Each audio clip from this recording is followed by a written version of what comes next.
de hoy, en esta jornada, en este mes de enero, que apenas lleva 21 días, pero que pareciera que es mucho más tiempo el que ha transcurrido. Nosotros en el Centro Internacional Miranda queremos, antes de iniciar nuestra conferencia del día de hoy, agradecer, por supuesto, al profesor Omar Hurtado Rayux, presidente del Centro Nacional de Historia, que gentilmente pone a disposición del Centro Internacional Miranda los espacios de la Casa de Historia Insurgente para la realización de estas actividades y, por supuesto, a todo el personal de aquí de la Casa de la Historia Insurgente. Darles además la bienvenida en nombre del Ministro del Poder Popular para la Educación Universitaria, Ricardo Sánchez, quien siempre está apoyando las actividades del Centro Internacional Miranda. El día de hoy vamos a tener una conferencia bastante interesante, se llama La lucha antibloqueo, balance y perspectiva 2025-2026. Queremos aprovechar además para agradecer al viceministro Castillo porque prácticamente se ha hecho costumbre que presente en el Centro Internacional Miranda este tipo de conferencia, este tipo de balance. Además, eh, bueno, en el marco de los terribles sucesos que están sucediendo en nuestra patria. Para no extendernos mucho, quiero decir algunas palabras con respecto a la experiencia académica y laboral del viceministro Castillo. Es egresado de la Escuela de Comunicación Social de la Universidad Central de Venezuela, es especialista en medios de comunicación, análisis político y económico, también tiene posgrado en ciencia política por la Universidad Simón Bolívar y posgrado en comunicación corporativa por el Instituto de Estudios Superiores de Administración. Actualmente está desempeñándose, como ustedes saben, como viceministro de Políticas Antibloqueo, pero también ha sido viceministro de Comunicación Internacional en el Ministerio del Poder Popular para las Relaciones Exteriores, fue parte del equipo fundador de Telesur, es articulista en diversos medios de comunicación, entre otros El Correo del Orinoco, es profesor universitario, es conductor del espacio TV Foro por Venezolana de Televisión, ha sido presidente de TVS, presidente de Venezolana de Televisión, director general de Conatel y, como dije hace poco, viceministro de Políticas Antibloqueo y también gerente general del Observatorio Venezolano Antibloqueo.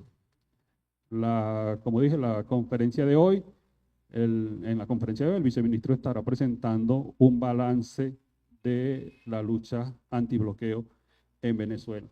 Antes de darle la palabra al viceministro, además quiero invitarlos a todos y a todas a leer la columna Venezuela, más ovarios que petróleo, que es un título que ya es bastante llamativo, a cargo de Anabel Díaz H. y que forma parte, o que en el marco de la columna que el Centro Internacional Miranda publica todos los miércoles en el Correo del Orinoco.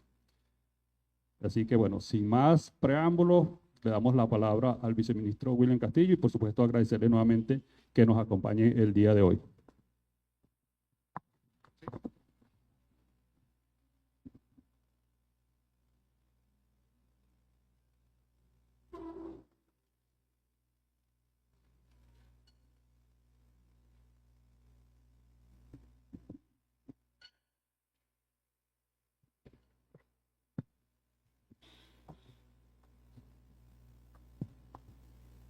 Buenos días a todas y todos. Bueno, siempre es un honor estar en el Centro Internacional Miranda y además en este espacio tan bonito para conversar de cosas que a veces no son tan bonitas, pero que son necesarias conversar.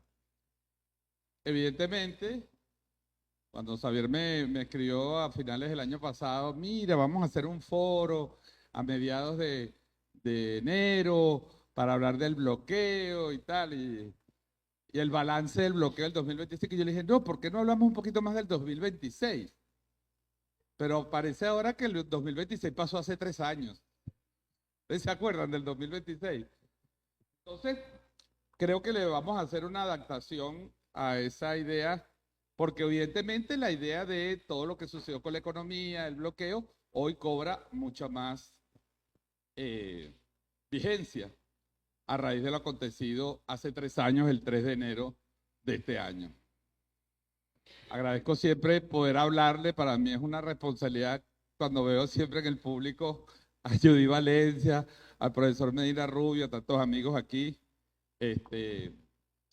Y bueno, me gustaría que las ideas de hoy, las reflexiones de hoy, las informaciones sean una suerte más bien de escucharnos todos. Necesitamos escucharnos todos, es la primera idea que quiero dejar. Porque cuando sucede lo que sucedió el 3 de enero y lo que viene sucediendo después, cuando un país es agredido de esa manera, es sometido a un shock, en este caso ya no un shock económico, que tenemos 11 años y hemos ido aprendiendo a manejar el shock económico, nos hemos recuperado frente al shock económico, frente a las agresiones económicas, frente a la guerra económica, pero evidentemente el impacto de una agresión militar de las características que vivimos todos los venezolanos y venezolanas el 3 de enero, modifica algunos vectores del análisis, modifica algunas reflexiones, nos obliga a repensar muchas cosas internas, muchas cosas externas, y nos obliga a repensar en nosotros mismos y en nuestra historia de construcción de un país distinto. Por eso creo que escucharnos todos y todas es más importante aún. Siempre en una revolución, en un proceso de transformación, escucharnos es una clave. Pero aún más cuando el país entra en una etapa compleja, estamos viviendo una etapa complejísima, derivada de estos hechos, pero derivada de la historia de los últimos 10 años y derivada de la historia de los últimos 25 años. Y quiero empezar por ahí porque esta es la casa de la historia insurgente. Y si alguna de las muchas cosas extraordinarias que hizo el comandante Chávez fue rescatar el concepto de la historia como un instrumento fundamental para entender el presente. La historia no es el recordatorio nostálgico de unas glorias del pasado. Las glorias existieron y están ahí. La historia es la forma en que nosotros nos relacionamos con el pasado. Es decir, la forma en que nos relacionamos con nosotros mismos. Porque nosotros somos continuidad, como dice un poeta por allí. Somos las piedras que el río va llevando a lo largo de la historia. Entonces, la historia es la forma en que interpelamos el pasado, la forma en que el pasado nos dice qué somos hoy en el presente y la forma en que nosotros podemos aprender de ese pasado para comprender en la actualidad y proyectarnos en el futuro. Entonces, quiero hacer inicialmente una reflexión muy pincelada. Hoy no quise traer las láminas porque no quisiera que se perdiera la idea fundamental que quiero decir, que es que tenemos que hablar y tenemos que escuchar. Porque en ese diálogo está parte de la fortaleza y vamos a descubrir la fortaleza de este pueblo para enfrentar todas las agresiones. Pero sí voy a hacer una pequeña pincelada por estos 25 años y por estos últimos 10 años que nos lleva al tema de nuestra conferencia, que repito, la hemos modificado para adaptarle al momento. Lo primero que quisiera decirles, bueno, son cosas que ya creo que la mayoría de este público, que es un público muy culto, esto es un público que viene aquí muy politizado, que comprende muchas cosas, no hay necesidad de explicarles que la Revolución Bolivariana lleva 25 años sometida a un proceso de agresión que se dice rápido, pero son 25 años. Son 25 años. Yo siempre digo, 25 años en la vida de uno es mucho. En la vida de un país y en la historia es un periodo relativamente pequeño. Nada más pensemos cómo estábamos nosotros, cuántas canas teníamos o cuántos kilos de menos hace 25 años. ¿Cuánto pelo teníamos? Yo trotaba, ahorita no puedo trotar, pero yo trotaba todos los días hace 25 años. Luis es el único que sí puede trotar y manejar bicicleta todavía, más o menos como hace 25 años. Pero después llega y hay que nebulizarlo en el observatorio. Pero puede hacerlo. Entonces, esta historia de resistencia, vamos a hacer, lo conocemos, el golpe de Estado de Chávez, pero si quisiera establecer algunas sincronías. Porque Mark Twain decía que la historia no se repite, pero rima. no se repite, pero rima, es decir, se parece. Chávez en el 2002 estuvo secuestrado. Una pequeña diferencia, estar secuestrado en la costa de Aragua, en la base militar, o estar secuestrado en una cárcel en Brooklyn. Pero tuvimos un presidente secuestrado. Tuvimos un pueblo que reaccionó a ese secuestro y a ese golpe de Estado. Hoy tenemos un pueblo que está respondiendo a esa agresión. Pero es verdad que la dimensión y la escala es totalmente distinta. La forma en que tenemos que repensar lo que nos está pasando es distinta. La forma que tenemos que entender lo que nos toca hacer es distinta, pero la historia es la misma. Es decir, es la historia de construcción de un modelo para nuestra sociedad que se plantea lo que Bolívar planteó, una república de ciudadanos y ciudadanas libres, iguales ante la ley, iguales en la práctica de esa ley. Como él decía, la igualdad tiene que ser practicada y no tanto dicha. No importa cuán iguales seamos en las leyes si no practicamos la igualdad en la vida. Entonces, la construcción de ese proyecto de Bolívar, y aquí retomo lo que decía la presidenta encargada en la Asamblea Nacional hace unos días, nos lleva a un hecho también que ustedes conocen bien, que los historiadores conocen bien, que es la contradicción histórica que generó el proyecto de Bolívar. La contradicción histórica entre la posibilidad de que nuestras naciones latinoamericanas y caribeñas sean naciones verdaderamente soberanas e independientes, o la posibilidad de que seamos esclavos y vasallos de los países poderosos. Esa contradicción está vivita y la acabamos de ver, y la acabamos de tener una muestra descarnada de lo que es esa contradicción. ¿Venezuela buscó esa contradicción? Se puede decir que sí y no, porque Bolívar imaginó un proyecto en un conjunto de repúblicas sojuzgadas, sometidas durante 300 años, por eso decía, es que 300 años de calma no bastan. Y se enfrentó a la visión imperial que ya se desarrolla. Entonces es la misma historia, es la misma contradicción, y la pregunta es ¿en qué momento histórico de la confrontación histórica con el imperialismo estamos y qué debemos hacer en este momento para avanzar como proyecto? Pongo este marco porque si nos salimos de los 25 años y entramos en los últimos 11 años, ya no son 10, son 11 años, que Venezuela lleva sometida a una guerra económica. Y la expresión de esa guerra es la coerción económica, es la presión económica, es la asfixia económica y luego la asfixia multiforme, diplomática, política, simbólica, cultural, mediática. Es decir, hemos vivido los últimos 11 años el periodo más difícil, más duro de agresiones a nuestro país. Y aquí estamos. Eso nos tiene que decir algo, porque quedarnos en la simple actualidad, analizar lo que pasó el 3 de enero y lo que está pasando posteriormente, sobre la base de que, ¿pero qué fue lo que pasó? ¿Pero por qué no funcionaron los radares? ¿Pero por qué no se elevaron los Sukhoi? Eso está raro, ¿verdad? Eso está raro. Fíjense que aislar, cuando nos salimos de la realidad y nos quedamos pegados en la falsa actualidad de las redes sociales, en los falsos debates de las redes sociales, en las manipulaciones de las redes sociales, somos víctimas de ese fenómeno que Naomi Klein, una investigadora canadiense, llama el aislamiento cognitivo, la suspensión cognitiva. Es decir, dejamos de pensar, dejamos de sentir con todos los sentidos y nos despegamos de la realidad. Y hoy nos parece que la realidad está aquí, y vuelvo a insistir en esto.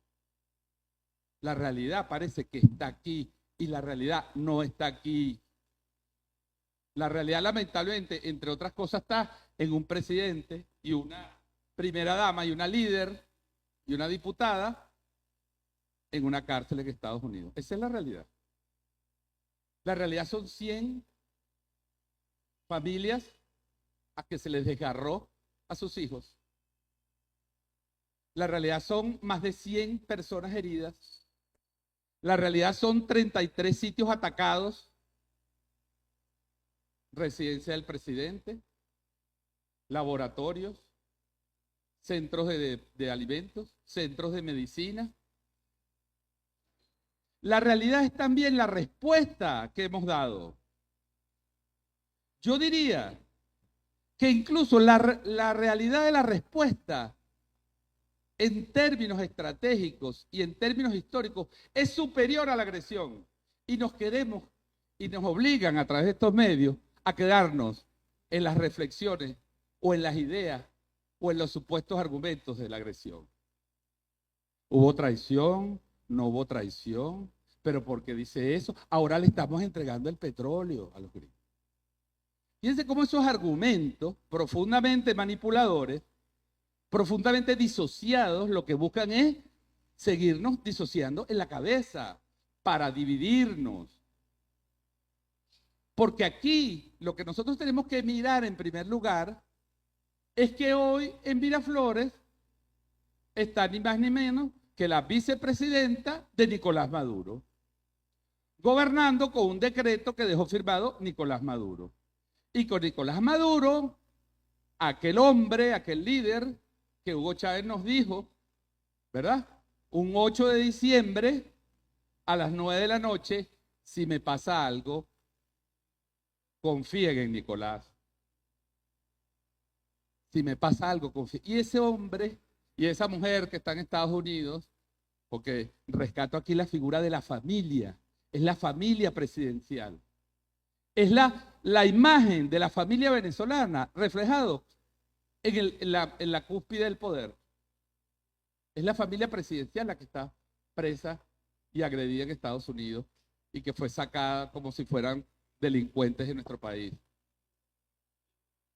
Entonces, así ha habido una continuidad en la contradicción, ha habido una continuidad en la agresión y ha habido una continuidad en la respuesta. Y eso tiene que hacernos nosotros sentir profundamente orgullosos de nuestra revolución, de nuestro país, de nuestro pueblo, de Chávez y de Nicolás Maduro y Cilia Flores. Porque la apuesta del 3 de enero era la apuesta del caos. Ustedes vieron las primeras horas. Lucha por el poder. Eso salía aquí. Lucha por el poder en Venezuela tras la captura de Nicolás Maduro. Hasta la imagen falsa de, aquí está el avión de Delcy Rodríguez aterrizando en Moscú. Pero no lo vimos. Delcy estaba aquí armando el juego que Nicolás le dijo, si pasa esto hay que hacer esto. Y salían. La traición y la entrega. Válgame Dios, qué argumento tan estúpido que desprecia la inteligencia de los venezolanos. Como si nosotros fuéramos la oposición. Y lo digo con respeto, o sea, que hay alguna persona que sea afín a la oposición. Me refiero a esa oposición extremista, violenta, cuyo único objetivo es la captura del poder, que no tienen un proyecto de país, que no tienen un proyecto ni siquiera una visión de soberanía económica, que no les interesa el Esequibo, que no les interesan los pueblos indígenas, ni los derechos de los afrodescendientes, ni los derechos de las mujeres, ni de los niños y niñas, porque también murieron personas que tenían hijos, y esos hijos están hoy desgarrados por ese dolor. Entonces, como ellos creen que nosotros somos como ellos, por supuesto el argumento es muy fácil, el argumento individual es que se están peleando por el poder. Es que hay una lucha, es que hay una división, es que a Delcy no lo quieren los militares, es que ya se ve, es que los cambios del gobierno, ¿cuáles cambios? Los cambios del gobierno. ¿Cuáles? Este sale para acá y se va para allá. Cambios tácticos, cambios de estilo, cambios necesarios para una coyuntura, cambios de una visión de una persona que está manejando la crisis más difícil que hayamos vivido en 25 años. Entonces nos quieren vender eso como, no, es que están desmontando el gobierno de Maduro. Ojo con todas esas cosas. Mosca con todas esas cosas. Aquí se atacaron 33 sitios civiles y militares. Aquí se utilizaron armas que internacionalmente no se conocían. Es decir, las probaron el 3 de enero aquí. Aquí cayó un misil cerca del reactor nuclear del IBIC, porque fue un mensaje. Se lo vamos a picar cerca para decirle lo que le podemos hacer. Porque el reactor nuclear, para que tengamos claro, aquí no se producen armas nucleares. Nuclear quiere decir que trabaja con material nuclear, con material radiactivo. No es que es un reactor para producir bombas de armas, es para producir medicinas, para hacer investigación. Pero si bombardean ese reactor, la gente que vive alrededor de ese reactor del IBIC y todo eso, iba a ser un mini Chernobyl aquí. Y ahí se encontraron restos del misil y hasta ahora no se sabe en qué parte. O sea, fue una arma que probaron. Aquí se atacó con la más alta tecnología militar. Tecnología que desconocíamos. Y nuevamente yo le decía a Judy, a los compañeros con que hablábamos esto, si uno echa para atrás la película de los 25 años, Venezuela es el laboratorio donde el imperialismo prueba todas las formas de ataque a los pueblos para después llevarlo a otras partes. El golpe mediático, eso no existía. Hasta que se dio aquí un golpe con los medios y un falso montaje de unos francotiradores y una vaina. Aquí se han probado las sanciones hasta el extremo. Aquí se han probado los golpes de colores. Y ahora probaron armas militares de altísima tecnología que avasallaron y sobrepasaron las competencias y las capacidades de nuestra Fuerza Armada. Esa es la verdad. Es una reflexión que toca a la Fuerza Armada. Yo no soy experto en temas militares, pero así como defiendo cuando se habla de la sanción y trato de aclararlo, bueno, corresponde a nuestros líderes militares hacer las reflexiones que haya que hacer sobre ese tema, no a las redes sociales. El sistema de navegación electrónica en los Sukhoi lo tumbaron. Los radares los tumbaron.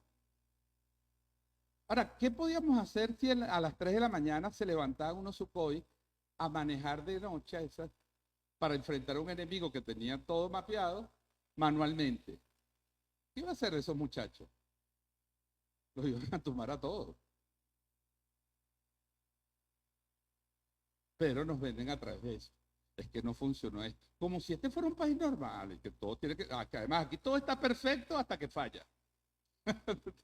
O sea, nos hacen o sea, todos los días nos quejamos. Mira, el transporte público no tiene problemas, los hospitales, sí es verdad que está mejorado, pero tiene esto. O sea, siempre vivimos en ese debate como debe ser en un país. El pueblo tiene derecho a pensar, tiene derecho a opinar, tiene derecho a criticar. Pero cuando sucede algo gravísimo, ¿por qué no funciona el transporte público?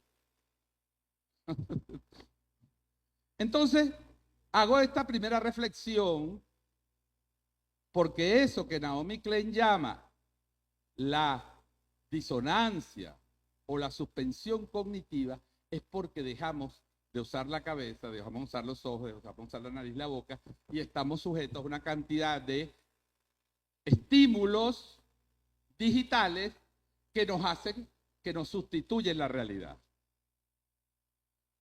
Y para contrarrestar esto, pues por supuesto, y dice, bueno, no pudieron lograr la división de la Fuerza Armada, aunque lo están intentando. La presidenta encargada acaba de decir, el enemigo no duerme. No, esto no se acabó, esto está empezando. Y ahí voy con una segunda idea. Estamos en una nueva etapa. Tenemos que entender que hemos entrado en una etapa. Y voy a hacer otra analogía, otra sincronía con la historia.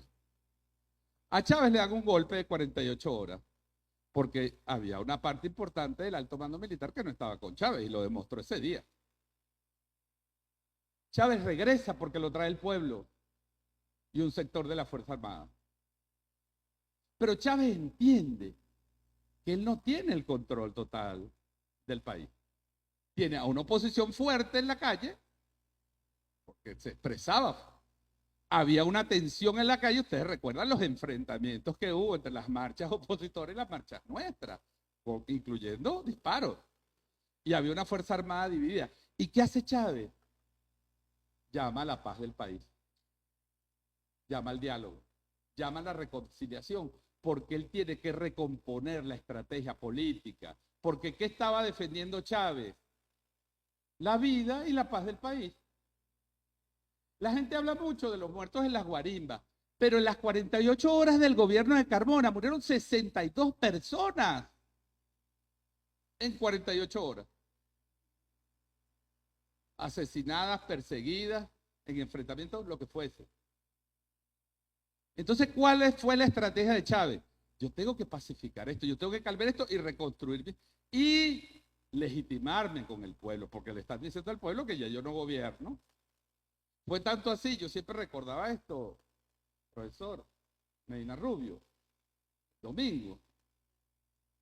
Una de las expresiones más claras de la estrategia política de Chávez después de porque le dan un golpe y después viene el golpe petrolero, que tampoco se había instrumentado. Nadie pensaba que iban a parar la industria petrolera. O sea que inventaron otra vaina que era el golpe petrolero.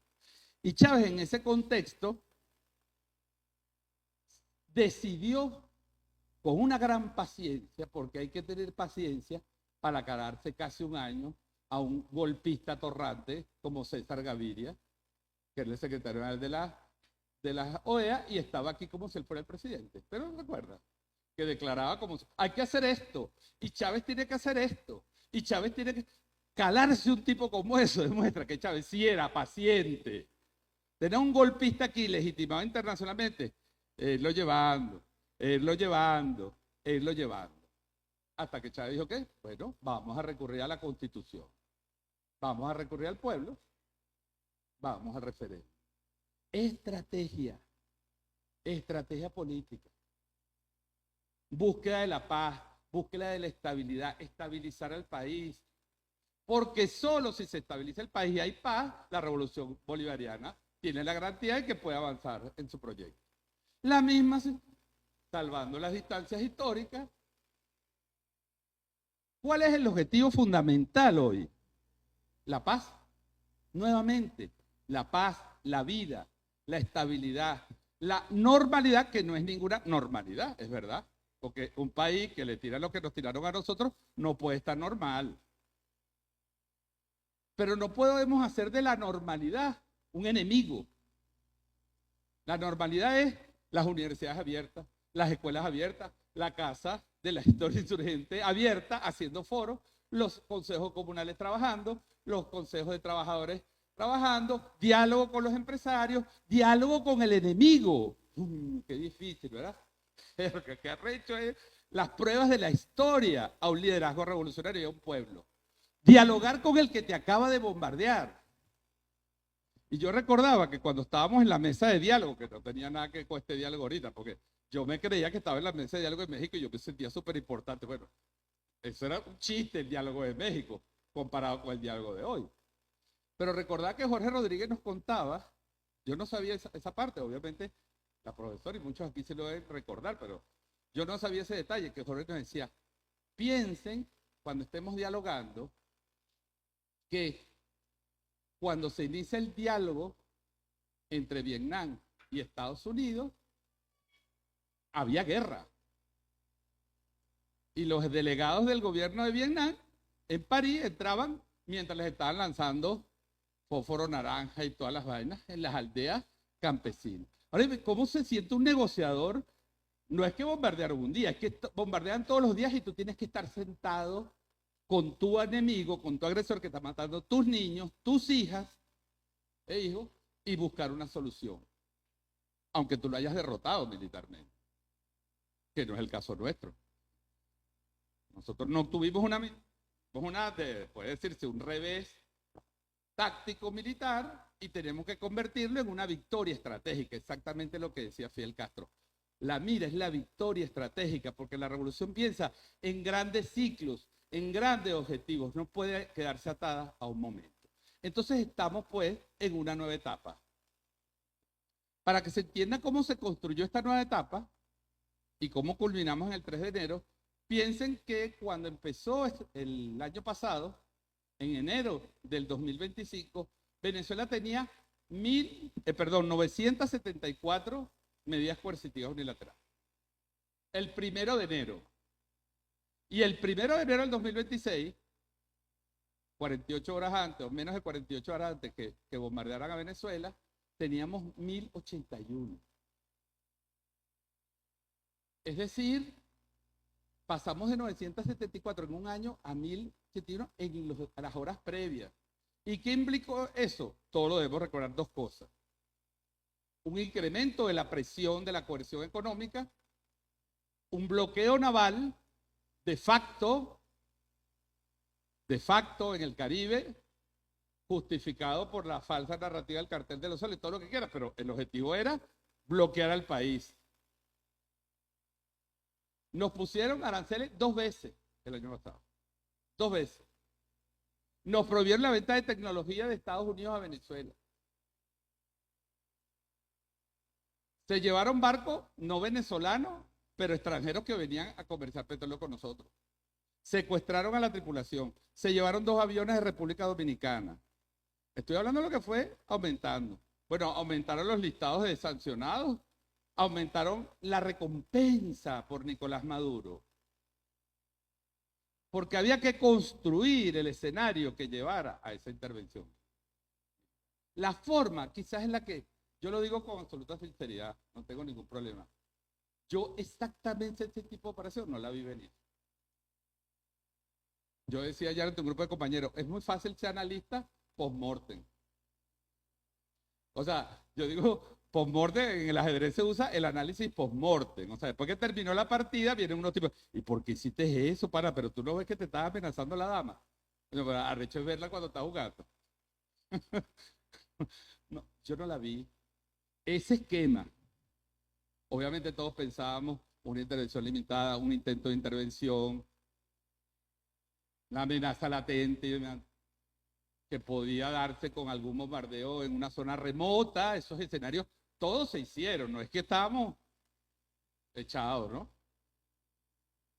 Bueno, el imperialismo es muy poderoso y demostró que puede hacer cosas que uno no se espera. Digo, a alguna gente sí se le esperaba, no estoy diciendo que todos somos analistas post-mortem de ajedrez, pero es verdad que fuimos superados, fuimos avasallados con pulso electromagnético, con nuevas armas, y eso, bueno, hizo que colapsara el sistema defensivo de protección del presidente. Entonces, ¿en qué estamos? Estamos en una nueva etapa que la presidenta ha definido en 2 palabras. Continúa la agresión, porque mientras Nicolás Maduro esté preso y Cilia Flores esté preso, hay una agresión viva, tienes la herida abierta, la carne viva, y mientras las sanciones sigan, tienes la herida económica, tienes el daño económico, agresión y negociación. Porque ahora el que te agrede te dice, bueno, vamos a negociar. ¿Y cuál tiene que ser la respuesta estratégica de un proceso histórico, de un proyecto nacional histórico? No vamos a negociar hasta que no liberen a Nicolás Maduro. No le vamos a vender más petróleo. No, pero es que ellos prohibieron que vendiéramos petróleo. Ellos necesitan el petróleo. Obviamente, claro que lo necesitan. Pero no se están muriendo por el petróleo ahorita. Esto es una pelea. Es una contradicción histórica. Si la negociación también ayuda al país, bienvenida. Ayer decía la vicepresidenta, entraron ya 300 millones de dólares y vamos a dedicarlos a tratar de calmar las aguas en el mercado cambiario para evitar que se siga disparando la brecha, ¿verdad? Y los precios. Porque es evidente que allí está, y yo digo, esto hay que decirlo con sinceridad, obviamente no lo puede decir la presidenta, lo puedo decir yo entre camaradas y, ¿verdad? ¿Por qué participan los bancos privados? Porque los bancos privados son los que tienen el dólar. Los bancos privados son los que impulsan el crecimiento del dólar. No son los buhoneros. Los buhoneros son una expresión lamentable y triste de esta vaina que el capitalismo le cree a la gente, que es la hegemonía cultural, ¿verdad? De creer que tú vas a ser millonario si te comportas como los millonarios. Pero los grandes importadores, esas tiendas bellísimas que abren en todo el país, esos edificios bellísimos, y los bancos son los que sostienen eso. Ahora, si eso sirve para aplacar, para ir reduciendo, decía el presidente de la Asamblea Nacional ayer, muy acertadamente, ¿verdad? Volvemos al mismo problema y hay que hablarle con claridad al sector económico del país. O sea, vas a volver a lo mismo. El dólar subió a 900, tú subiste los precios y ahora bajó a 400. El dólar me refiero a ese, el manipulado. ¿Qué va a pasar con los precios? Tenemos que sentarnos, ya basta. Que hay que salir de la vieja dicotomía. O todo para ti o todo para mí, es decir, blanco o negro. Tenemos que construir un nuevo sistema de relaciones con el sector empresarial que nos permita ir, coño, hay unos precios que tienen que acordarse, hermano. Tenemos que ir hacia allá. Y esa es parte de la negociación interna. Hay una negociación externa. La gente también se pregunta, ¿por qué un banco en Qatar? ¿Por qué no lo puede hacer el Banco de Venezuela? O sea, nuevamente, ¿no? Sí, el Banco de Venezuela está sancionado. Ahora parece que le van a dar una licencia. Que por cierto, aprovecho ahí para aclarar eso. Y es mi trabajo y tengo que hacerlo. Yo siempre lo digo, ¿verdad? Domingo me ha escuchado esta expresión miles de veces. Judy también. Estados Unidos no levanta sanciones, sino que emite licencias. Lo cual demuestra que la política de coerción va a continuar. Solo que va a ser administrada en medio de un acuerdo político con alguien que te acaba de invadir, te acaba de agredir y se llevó a tu presidente, pero que te obliga a negociar. Ese es el dilema histórico en que estamos. La coyuntura compleja, mantener la paz, recuperar y evitar que el rumbo económico, que con todos sus problemas viene mejorando. La presidenta presentó un gráfico en la asamblea que yo no lo traje, pero prometo enviárselo para que se difunda y se analice, porque nos ve las 3 etapas de la producción petrolera en sanciones. La etapa de mayor agresión, donde no podíamos crecer, el músculo propio, que llama el presidente Nicolás Maduro, empezamos a hacerlo con músculo propio, con inversión nuestra, pero no era suficiente. Y la inversión internacional. Y ahí es donde empezamos, superamos el 1.000.000 de barriles, 1.100.000, 1.200.000. El imperialismo no podía dejar que venciéramos a las sanciones nosotros solos. Bueno, en esa complejidad, el Banco del Qatar es una forma de triangular porque las sanciones siguen existiendo. ¿Y qué hacíamos nosotros? Triangulábamos a través de Rusia o a través de China. Entonces ellos dicen, no triangulen a través de China, no triangulen a través de Rusia, triangulen a través de alguien más confiable para mí. Bueno, si eso ayuda a bajar esa presión, si esos recursos, la segunda parte, se empiezan a inyectar a los fondos, a los 2 fondos que anunció la presidenta, que es el Fondo de Servicios Públicos y el Fondo del Salario, del Ingreso. Entonces nosotros estamos logrando una cosa que seguimos negociando porque ellos tienen la carta de negociación más poderosa en sus manos, que es la vida del presidente y de su esposa. Y la están usando. Y nosotros tenemos que entender que esa es la negociación. Nosotros queremos rescatar a Nicolás Maduro. Queremos que Nicolás Maduro viva y Cilia Flores vivan, porque ellos son el símbolo hoy de nuestra resistencia, de nuestra dignidad, de nuestra lucha contra la sanción. No los vamos a abandonar. Y Chávez decía, a veces hay que tragar sapos. Hay que tragarse bastante sapos en esta negociación. Pero hay que mantenerlo.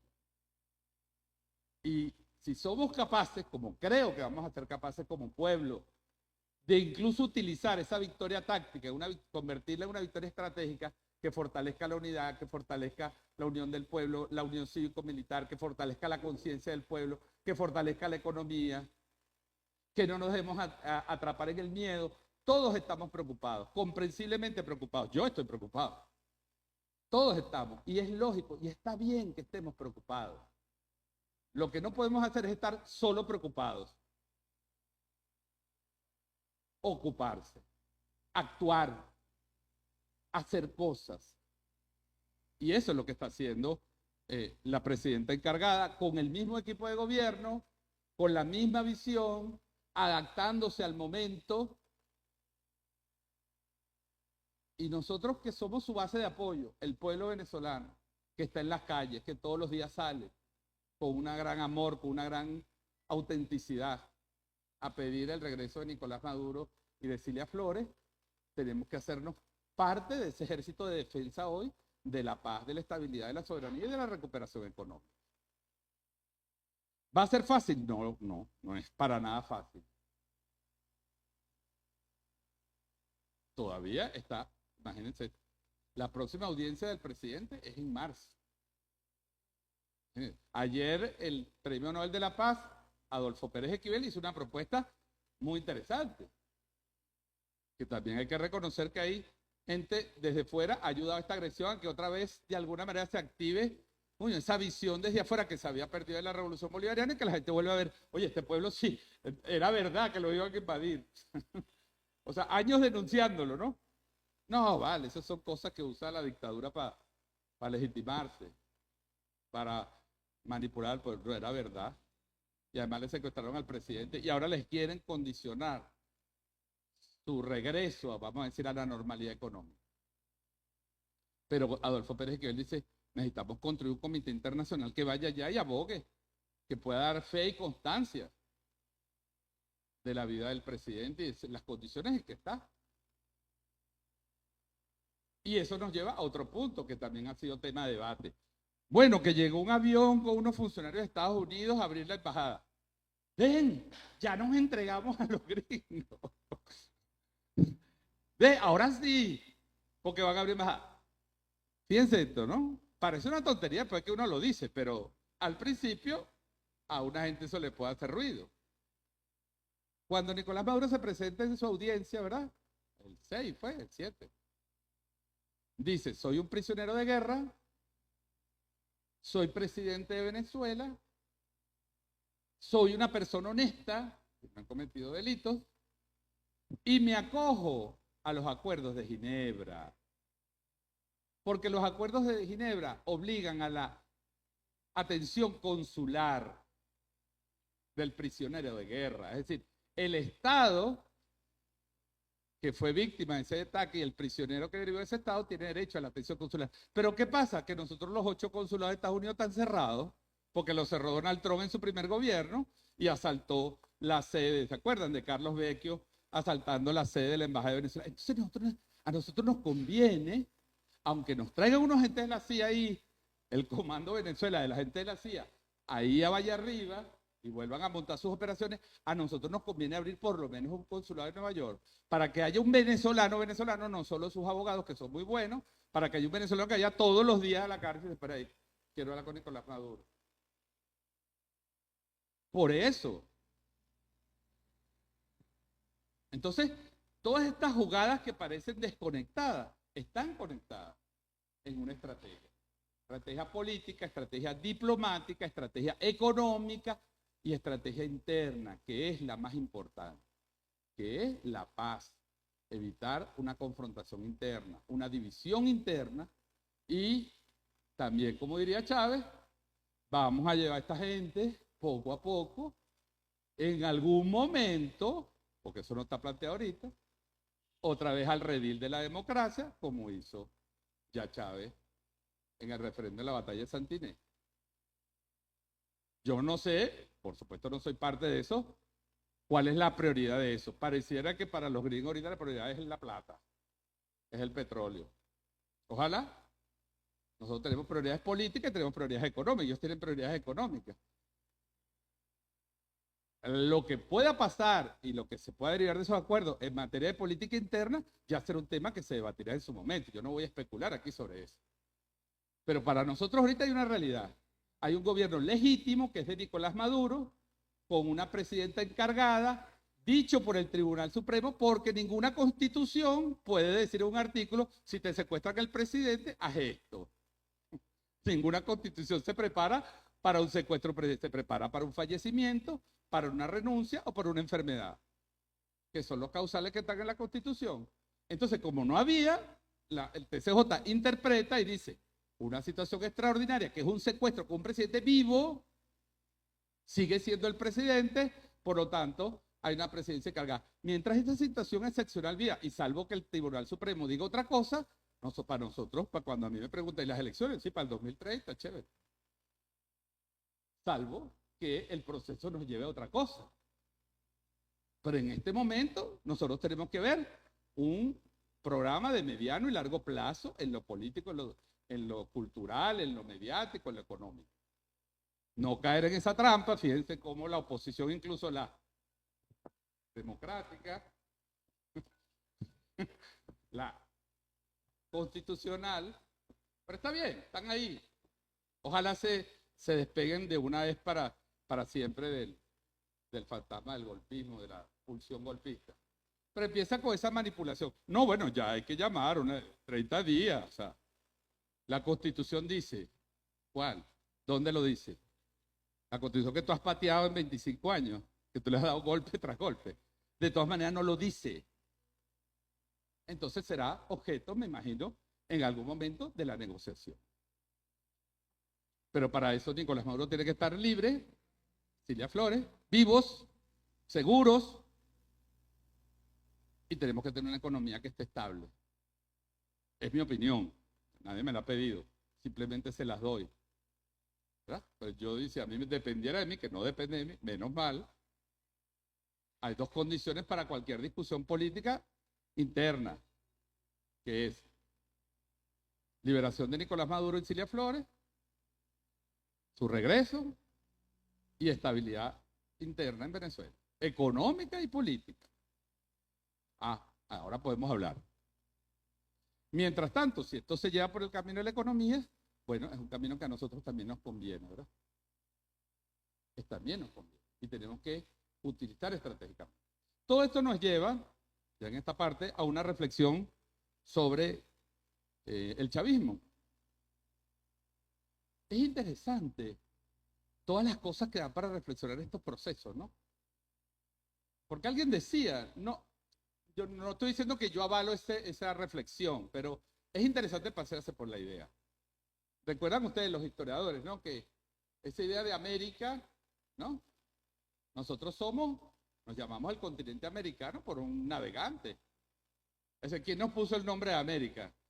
Debería ser Abiyala, pero el nombre de América nos lo pone el colonizador.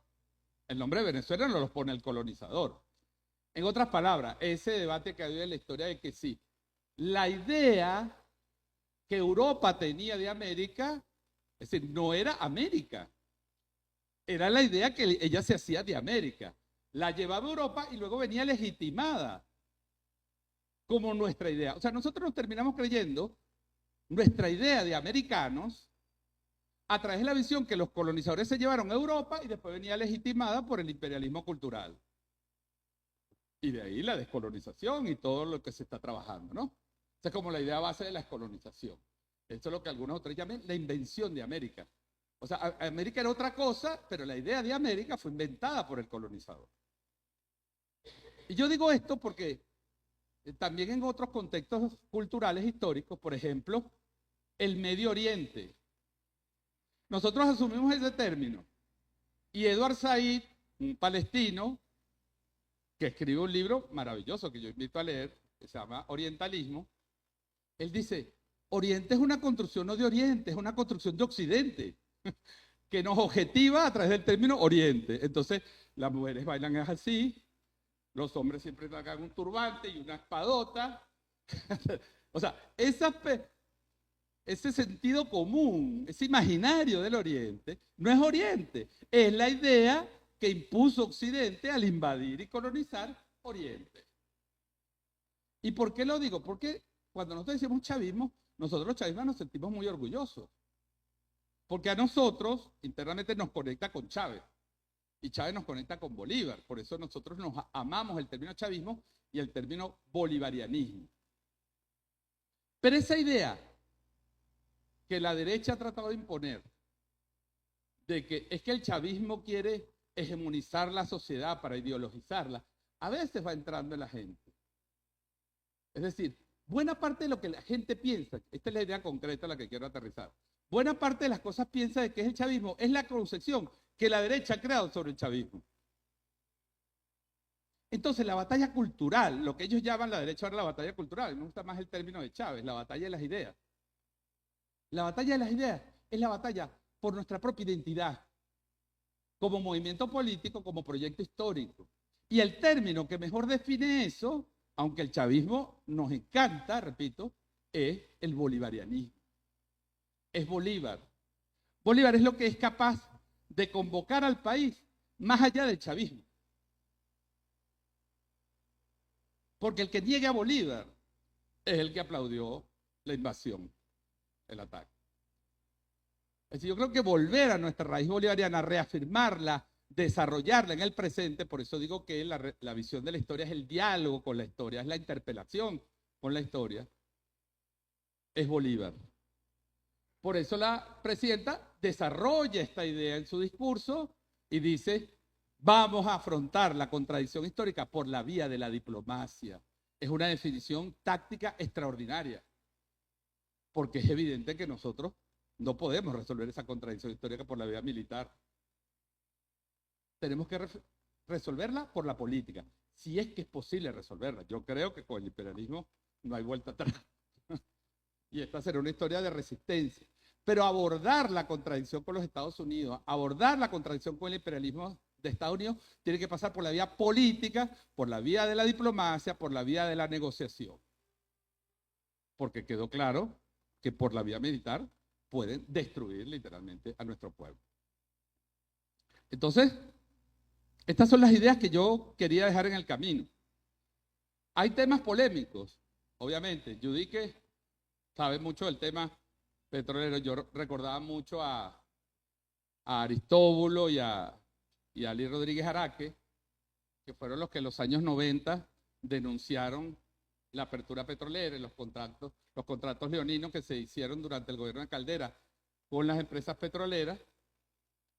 Pero esto nos lleva, y ya digo como chavista, bolivariano chavista, a la necesidad de que, y la presidenta también lo decía hace poco en la Universidad de los Hidrocarburos, nosotros tenemos que volver a revisar y a contactarnos con nuestra historia petrolera. Este país está montado sobre petróleo. Su historia de los últimos 100 años está montada sobre el petróleo. No como decía Rockefeller, que decía, ese es un país de indios que vive sobre un lago de asfalto. Es decir, que sean indios, pues, pero el asfalto es de nosotros. Entonces, ese país de indios montado sobre el lago de asfalto nos tiene que llevar a una revisión de nuestra relación con el petróleo. Yo voy a dejar dos ideas aquí. Me imagino que habrá algunas intervenciones para terminar y escuchar un poquito. Pero termino con esto que quise decirlo antes. ¿Cuál es nuestra relación con una riqueza que está en el suelo, en el subsuelo, que nos pertenece, pero que no podemos usar? Hay que pensar esa relación. O sea, el petróleo será nuestro en tanto nos beneficie. En tanto soberanamente podamos extraerlo, venderlo, comercializarlo, ponerlo al servicio de la seguridad social, del salario, de la salud, de la educación, del derecho a la vivienda. En esa medida será nuestro. Dicen que Balzac, Honorato de Balzac, él recomendaba cuando estaba terminando cada año que uno agarrara, él lo decía como un consejo a las personas, que uno agarrara todo el dinero, en aquel momento eran monedas, pues, todas las monedas que tuviera y las pusiera frente a uno. Y le dijera, tú eres mía. Y Honorato de Balsa decía, hay que hacerlo, pero solo para recordar que no es al revés. El dinero es mío, no es que yo soy tuyo. Es decir, desalienarnos de la idea del dinero es desalienarnos también de la concepción de que tenemos una riqueza que va a durar para 100 años, o para 50 años, o para más, pero que tenemos que usarla ahora, en el presente. Entonces, esa idea de la transformación de un marco, del marco legal, que repito, va a ser, y ya está siendo desvirtuada, satanizada, esperemos que se publiquen y que se dé un debate que a veces es cierto. Yo entiendo a veces las críticas, me dicen, coño, pero es que no se publica suficientemente las cosas, no se habla suficientemente de las cosas.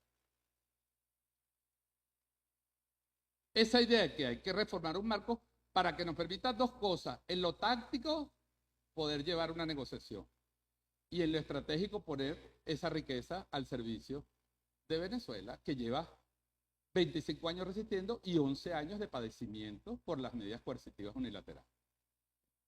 Entonces, habrá tiempo para debatirlo, para profundizar. ¿Cuál es la idea que dejó? Y yo quiero repetir aquí la presidenta encargada.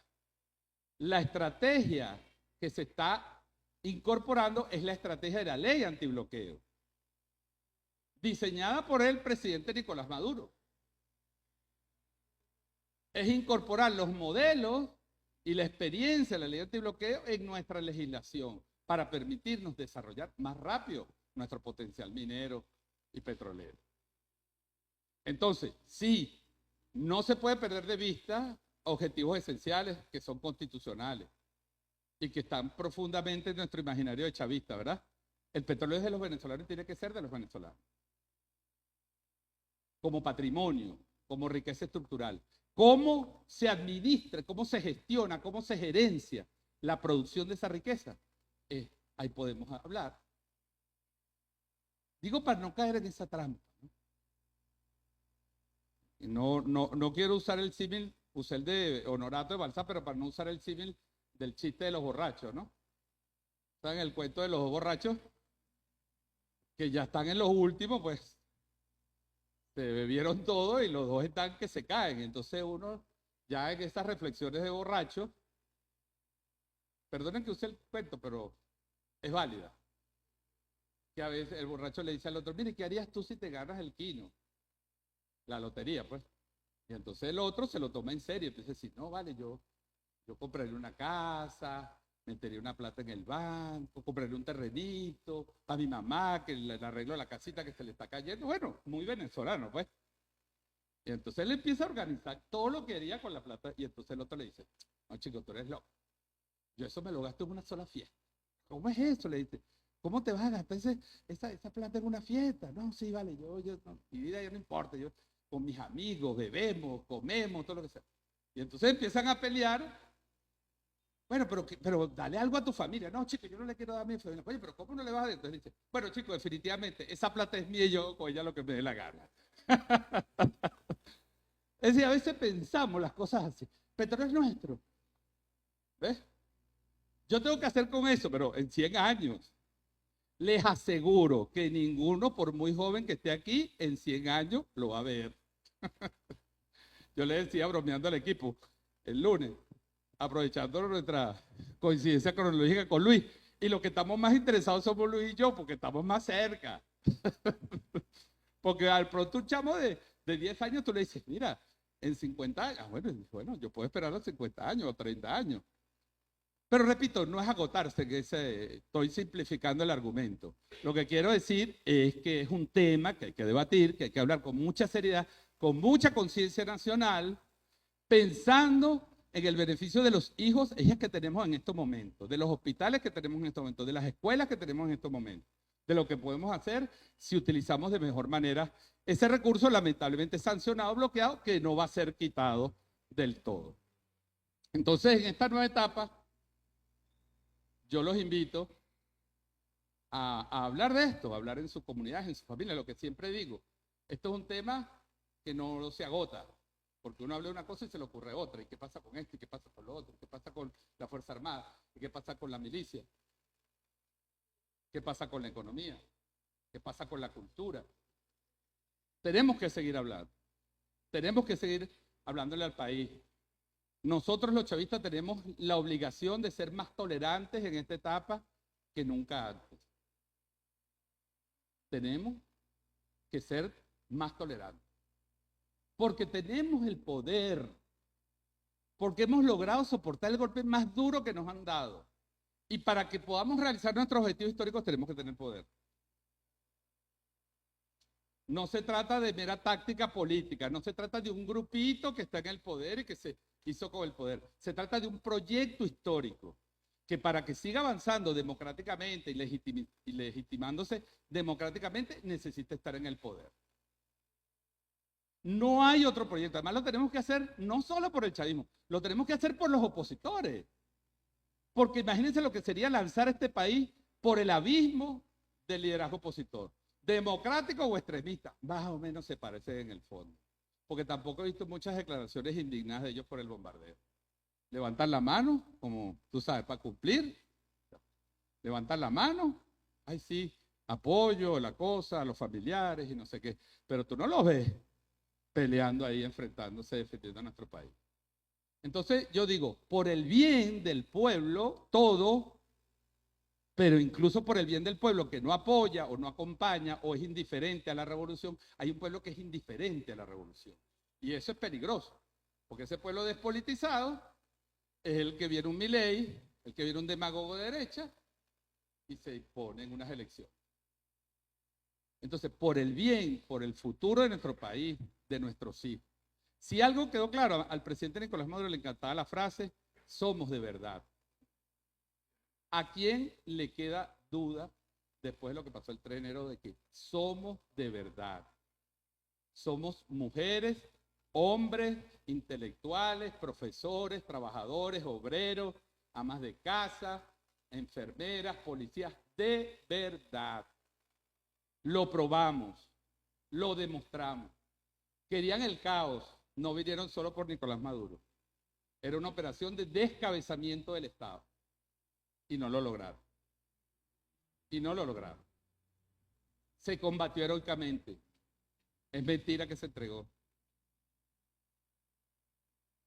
Ellos se llevaron sus heridos, bastante heridos algunos. Es decir, defendimos también a quien le correspondió con dignidad, de un soldado que sacó un igla contra un helicóptero. Pero lo hicieron. Lo hicieron los venezolanos y los cubanos que nos ayudaron a defender a nuestro país. Y nosotros tenemos que reconocer y estar orgullosos de eso y defenderlos en todo. Este no es un pueblo que se amilanó, este no es un pueblo que se entregó, ni que traicionó, ni que no se defendió. Y lo vamos a seguir haciendo. Entonces, yo digo, somos de verdad, estamos construyendo un proyecto, seguimos, la revolución sigue al frente del proceso político venezolano, estamos en una etapa compleja, difícil. La vicepresidenta dice incluso, algunas decisiones no serán tan fáciles de explicar o no serán tan fáciles de entender, pero aquí estamos. Estamos juntos y tenemos que continuar juntos. Yo les digo, como lo dijo Nicolás Maduro,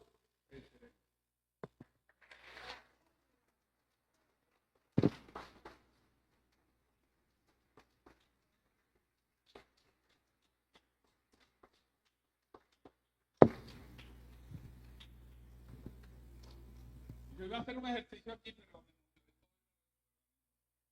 al próximo foro. Para el próximo foro no. Yo creo que tienes un compromiso gigante y tienes que multiplicarte, porque te felicito por la coherencia de las ideas. Solamente yo quería leer algo que escribí muy cortico, que escribí, sosténme aquí, vamos, para poder ver.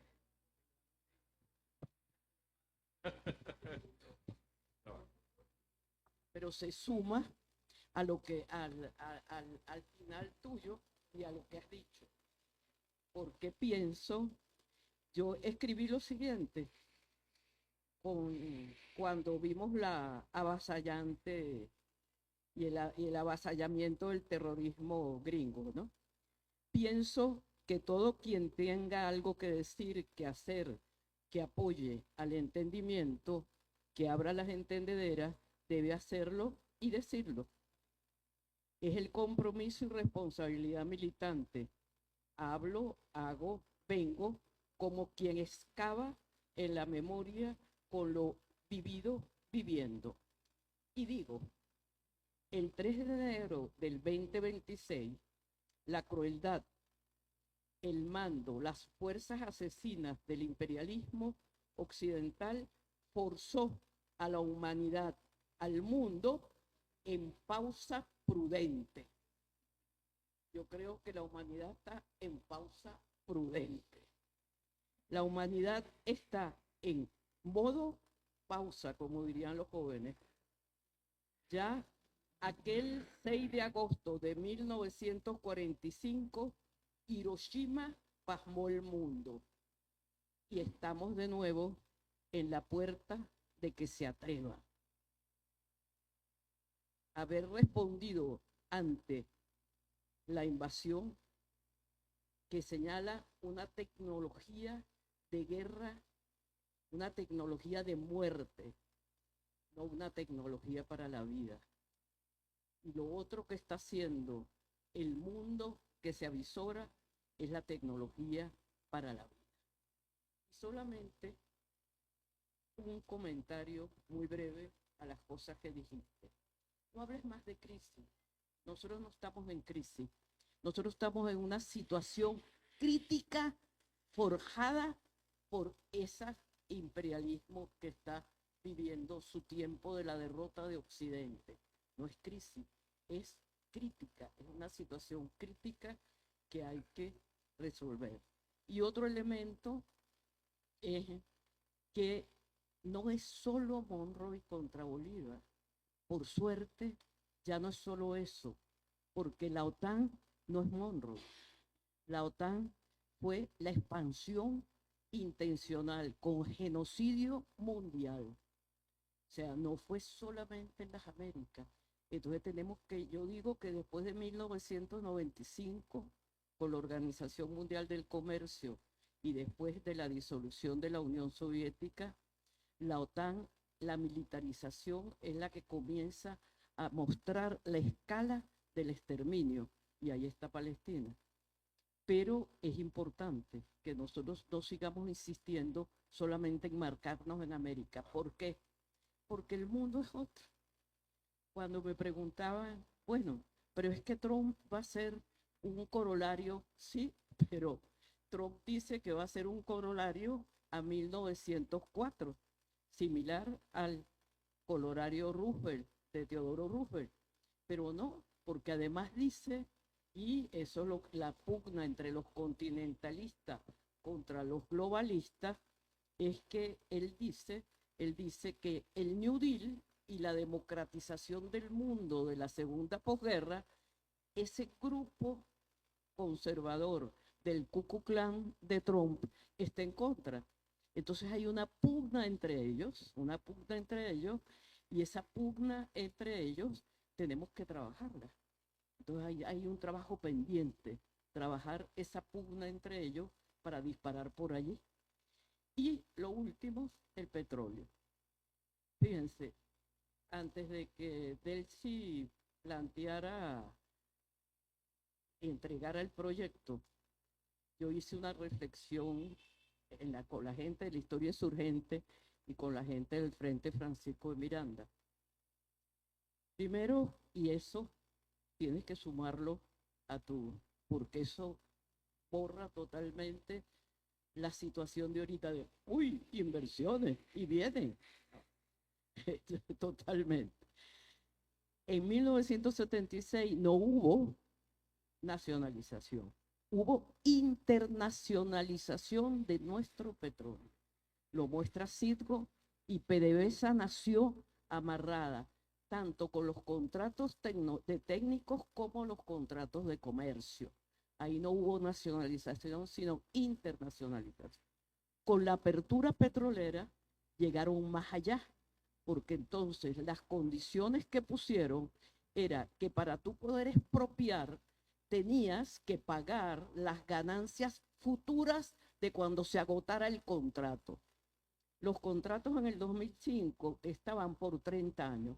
Tenías que pagar para poder expropiar lo no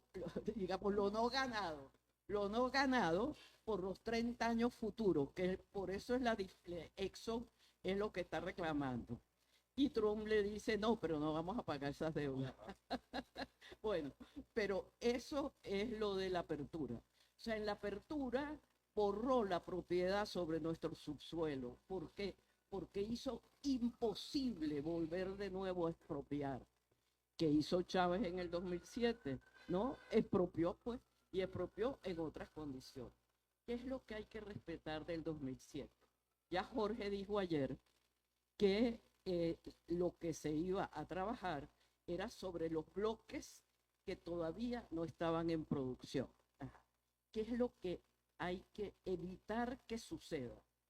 ¿Qué hizo Chávez en la faja? En la faja Chávez metió a todas las empresas de estados, de las empresas petroleras, de estados del mundo entero. Está desde Japón hasta los Estados Unidos, pasando por España, pasando por Francia.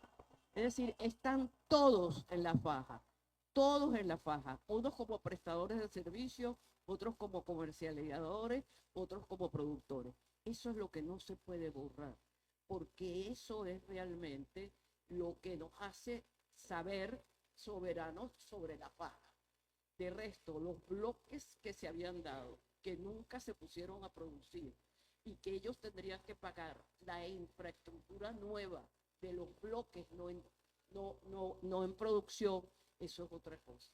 Pero ahí es la tarea de ustedes de separar, para que dejen de decir tonterías.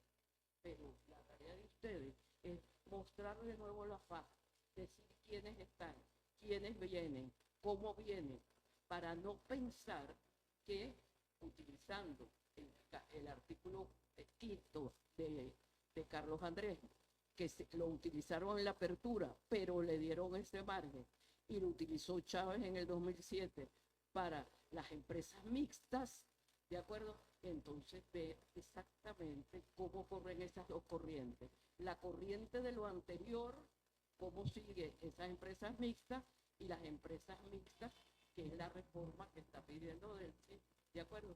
Bueno. Muy bueno, excelente, gracias, gracias.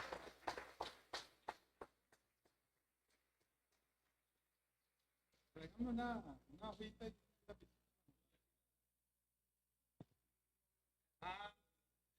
Llega ya.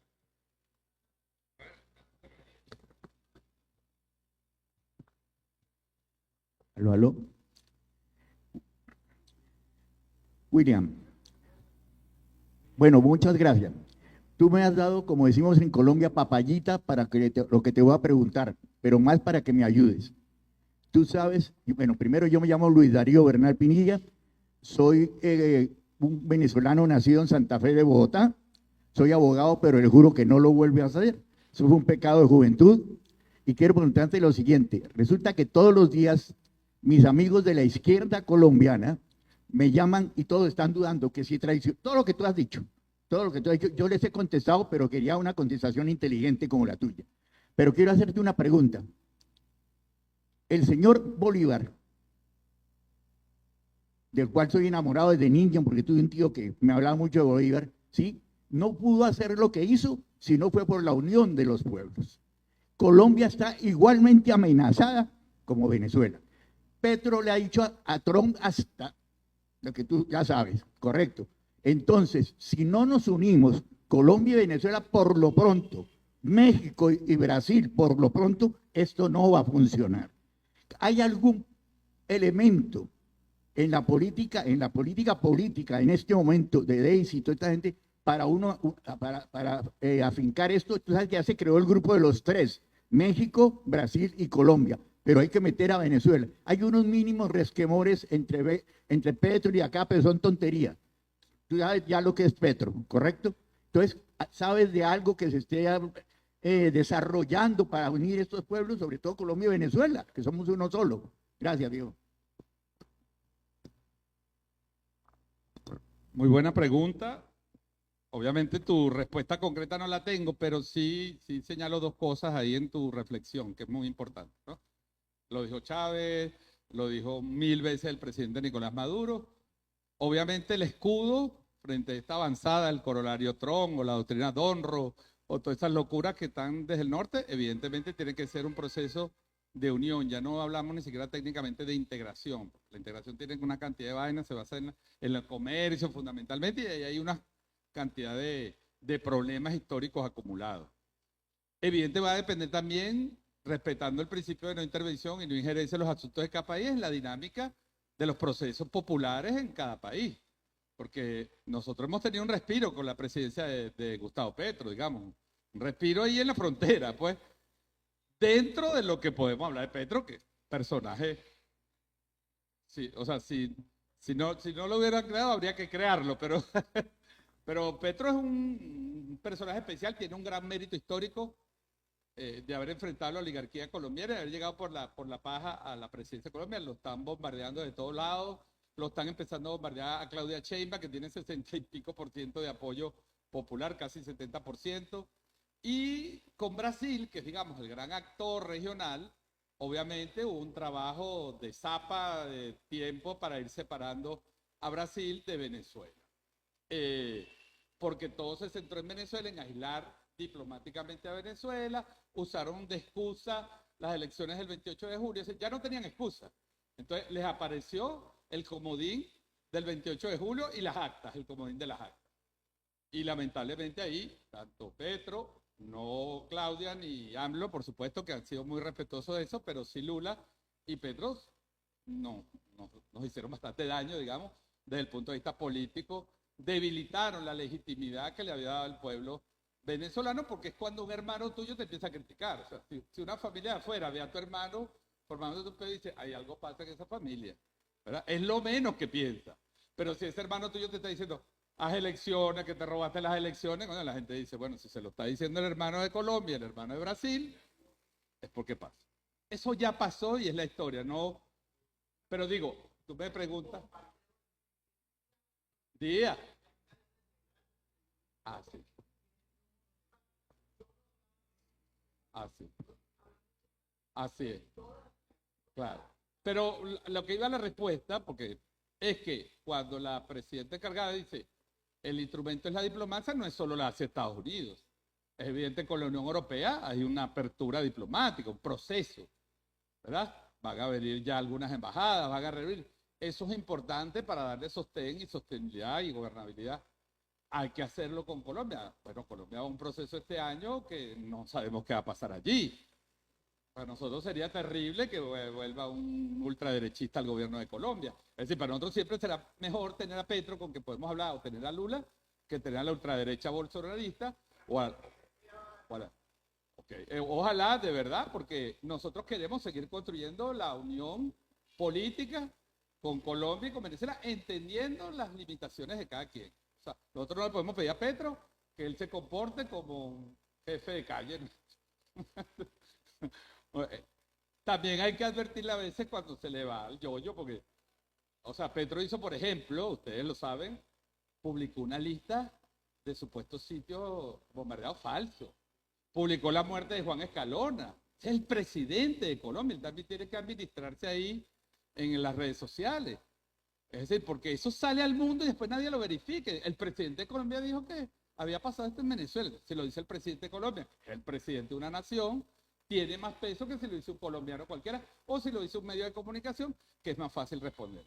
Repito, la estrategia es hacia todos y para todos, es una estrategia diferenciada, pero respetamos mucho también la evolución interna política de cada país. Nosotros tenemos bastantes problemas que resolver nosotros, pero por supuesto que deseamos que todo este proyecto de la Colombia Humana continúe y está haciendo una labor de resistencia a la oligarquía muy fuerte. Así que, bueno, son temas que se irán despejando con el tiempo. ¿Tú tenías algunas preguntas aquí? Ok, cortica porque, miren, tengo un montón. Entonces les pido, yo también seré cortico. específico. Bueno, yo pienso que a partir del 3 de enero, o sea, sí comenzamos una nueva etapa. Y se han creado unas condiciones no solamente en Venezuela, sino en todo el globo terráqueo, o sea, en todo el planeta. Incluso yo podría como decir, como simbolizarlo, que existe una pandemia y hay una sola vacuna, que es la verdad. O sea, y por eso, bueno, creo que tenemos que tener en cuenta eso. Ahora, yo hice una pregunta allí, pero contextualizándola, porque más allá del estado de conmoción o lo que se le llama crisis o como lo queramos ver en este momento, hay un fallo. Y tenemos que revisar nosotros cuál es ese fallo. Yo estoy consciente de que el fallo no es ideológico. Y si hay un fallo orgánico, es externo. O sea, yo lo veo de esta manera. Pero sí creo que este fallo es conducido. O sea, y es conducido a través de, lo llamaría yo, una ingeniería conductual mercantilista del odio y del miedo, que se expresa a través de las redes sociales, que es nuestro campo de batalla en este momento. Yo lo veo de esa manera. Y bueno, y eso ha permitido el avance de la ultraderecha, no solamente en Venezuela, sino en el continente. Y ahí vemos el caso de Milei y estos presidentes ultraderechistas que no ganaron con argumentos, sino que ganaron con lo que llamo la mediática y hackeando el instinto de supervivencia y con los algoritmos de polarización y desinformación. Bueno, quiero dejarlo hasta aquí porque por temas del tiempo y por respeto también a la audiencia. Voy a leer algunas preguntas y darle como una respuesta muy puntual. Me disculpan a muchas de ellas, pues como el debate se está iniciando y no.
Y algo pasó.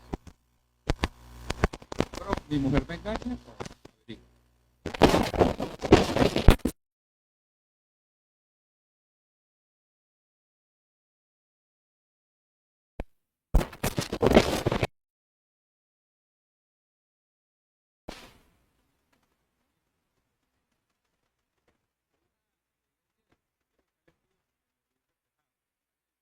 Creo que es lo que ustedes están viendo. Esto es un estudio de la Universidad de Princeton, porque a lo que otras universidades han dicho, pero me gustó la expresión.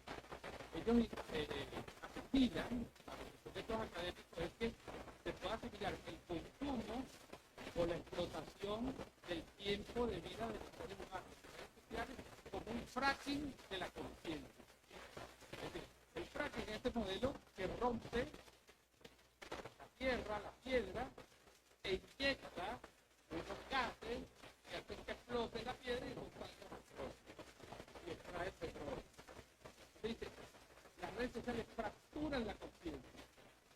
Son una cosa que se meten en un gas, se explotan las cotufas, se explotan la conciencia y empiezan a reflexionar por el mundo. Creo que lo más importante son los nuevos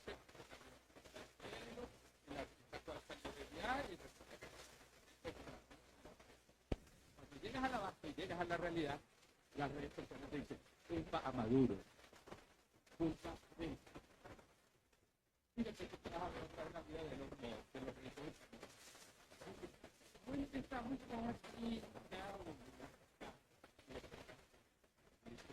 porque siempre te punto, todo el mundo que se integra el currículum. Dejemos de creer porque este escrito es un currículum. Hagamos que funcione en nuestra vida diaria. Reduzcamos el tiempo de posicionamiento. Busquemos en nuestra mente, vamos a ver qué dice la profesora. Yo la bebí, ¿verdad? Lo que nos interesa. Y desconectarnos del mundo. Esto no es aislacionismo tecnológico. Esto no es tecnofobia. Esto es que tú no entiendes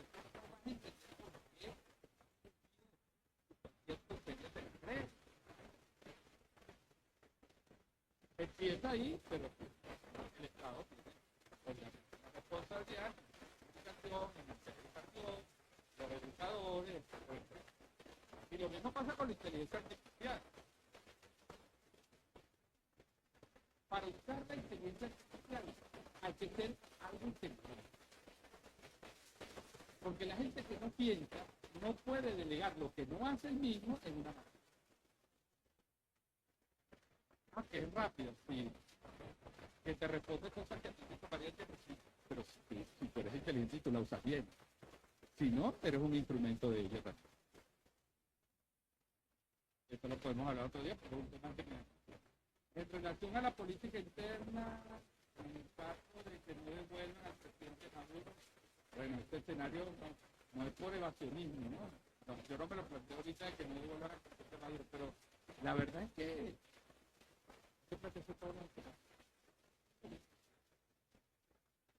yo, repito, soy optimista por convicción, no solamente por fanatismo, ¿no? O sea, yo creo que la vida es esencialmente algo positivo, aunque tenga muchos momentos malos, pero uno tiene que trabajar siempre en una línea positiva, repito, porque la vida te dé golpes por todos lados. Yo creo que cuando uno se muera, tiene que vivir mejores momentos, momentos malos, más momentos de alegría, de compartir, de felicidad. Yo tengo la impresión, esto lo digo para precisar la respuesta, que si este juicio se lleva, este es un juicio típico, es un juicio a un jefe de Estado que se ha declarado prisionero de guerra y lo primero que tiene que decir el juez es si lo reconoce como prisionero de guerra o no. Si el juez llegara a reconocerlo como prisionero de guerra, se acaba el juicio.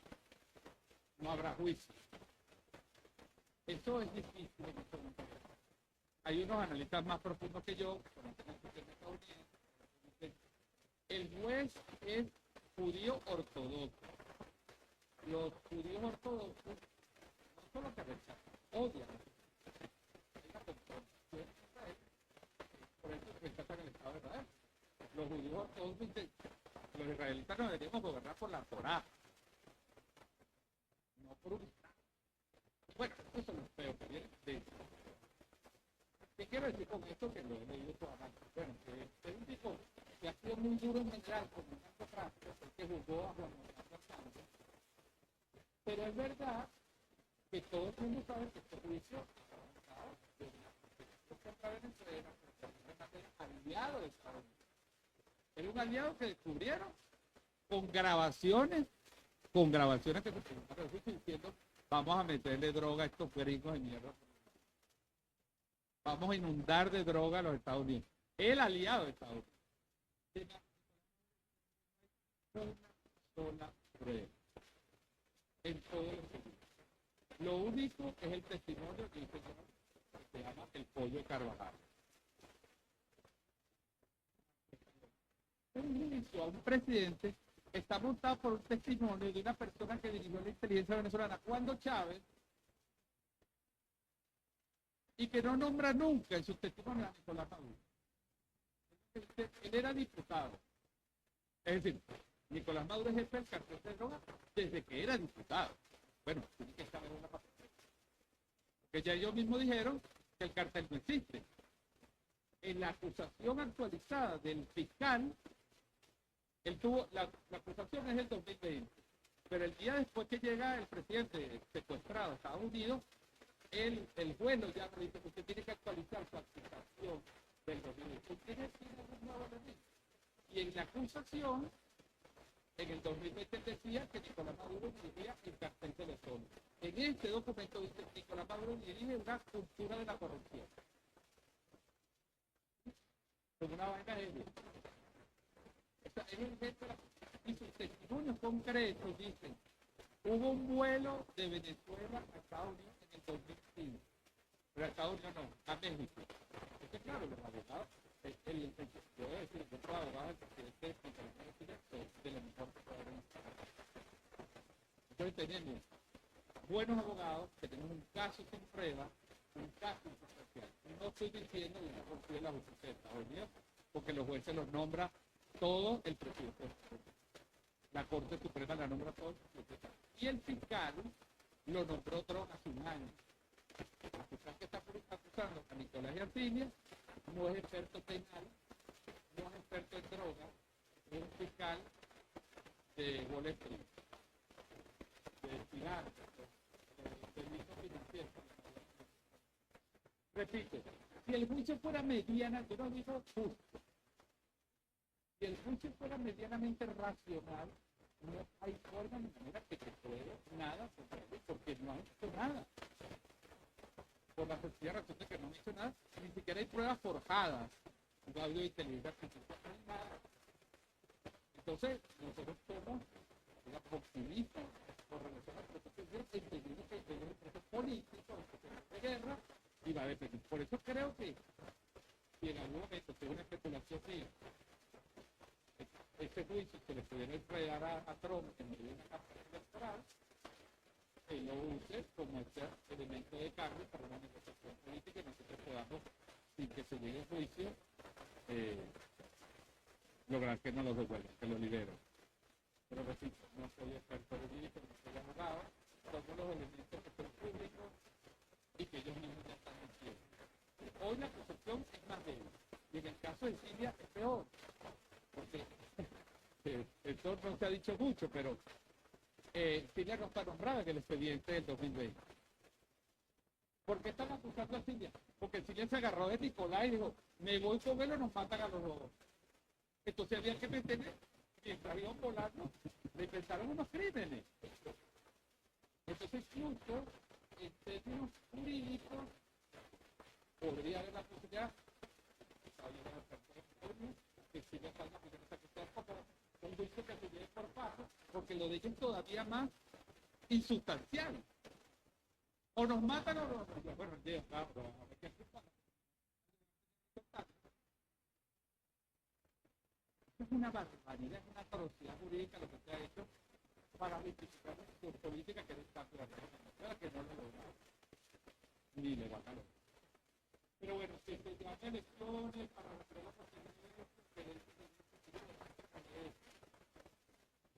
nuestra agenda ahorita es la negociación política, la estabilidad económica y la paz.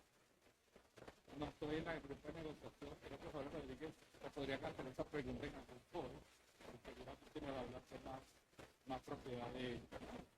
Pero yo como ciudadano, lo que digo aquí, mi horizonte electoral es el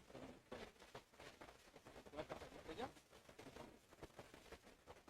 Se ha reformado desde que fue el presidente del Congreso de la Empresa, la política de Venezuela, ha visto esta práctica muy importante, la gloria.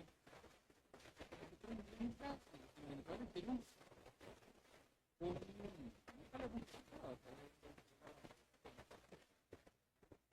Por alguna razón será una técnica, la otra política la hemos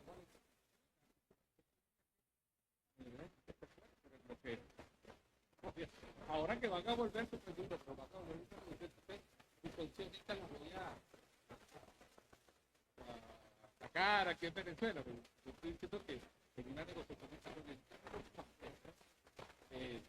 yo también en lo personal, no entiendo por qué aquí, no me refiero a las petroleras, y hay tiendas de comercio en Venezuela que están ganando plata que son claramente identificadas con la política peronista. Entonces, vamos a ver qué pasa con esto. ¿Cuál es la razón de la crisis regional fundamental? ¿Por qué la ultraderecha tiene apoyo? Descartando un fallo ideológico. Porque está avanzando la derecha. Tiene muchas razones. Uno. Han logrado despolitizar a nuestro pueblo.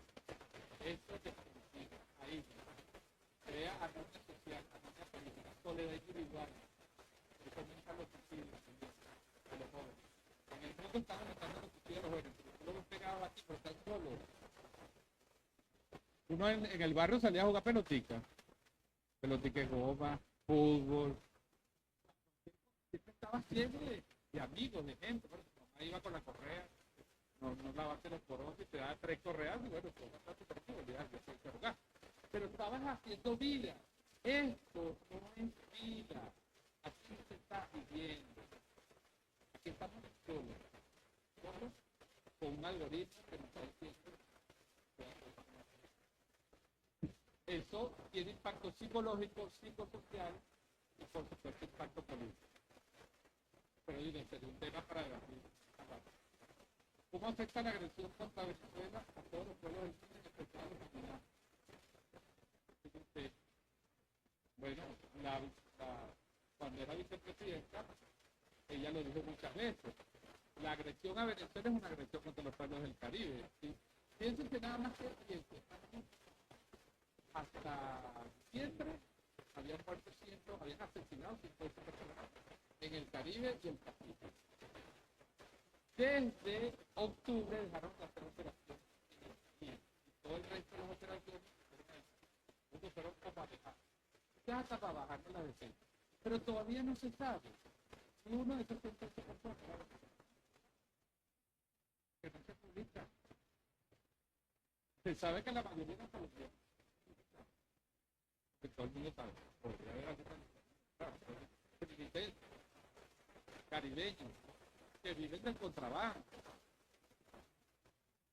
Y como dijo el presidente Petro, esta declaración me gustó mucho, yo creo que es la restricción. Ojalá no se diga la crisis. Pero él dijo, aún si a un joven que eso no autoriza a matarlo. Eso no autoriza a matarlo. Aún si no fuera, seguramente. Pero afecta al Caribe, a los países del Caribe, afecta a la economía, afecta al tránsito marítimo, el tránsito aéreo, el comercio. El Caribe depende de buena parte de nuestro producto. Bueno, imagínate que la situación de Cuba. El bloqueo de Venezuela es un bloqueo a Cuba. Más bloqueo que el que ellos tienen. Y el tema petrolero no se resuelve hasta Cuba. Cuba está pasando un periodo especial 2 y que lo decreta. Ahí se viene.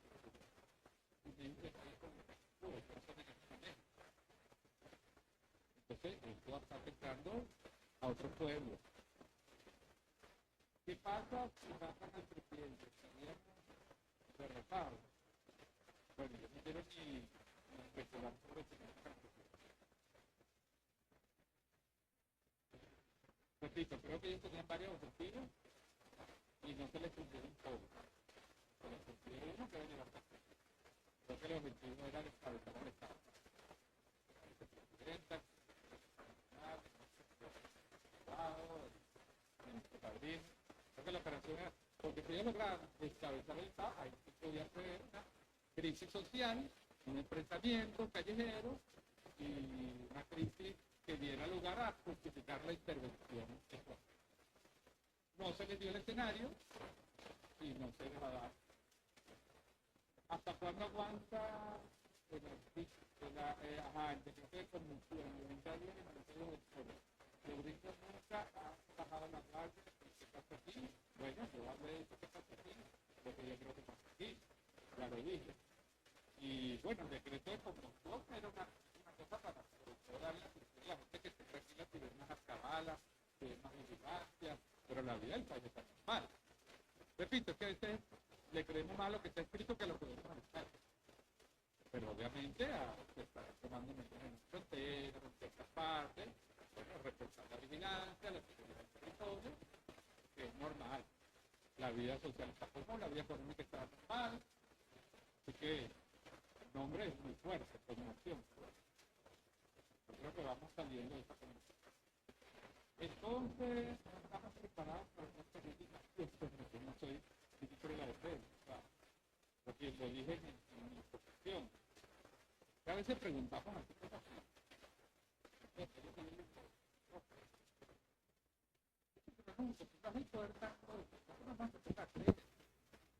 si nosotros ponemos algo que en las redes, esto se va a hacer realidad. Entonces yo digo siempre, a modo de crítica, es muy fácil gobernar un país por las redes sociales. Porque uno siempre sabe todo lo que hay que hacer y tiene todo bajo control. Porque lo escribió uno.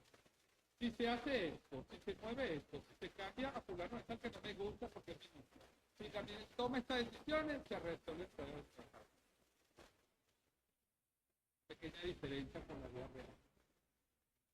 Entonces, creo que el ministro Padrino habló de esto, dijo que la persona había entrado un proceso de reflexión y de preguntar.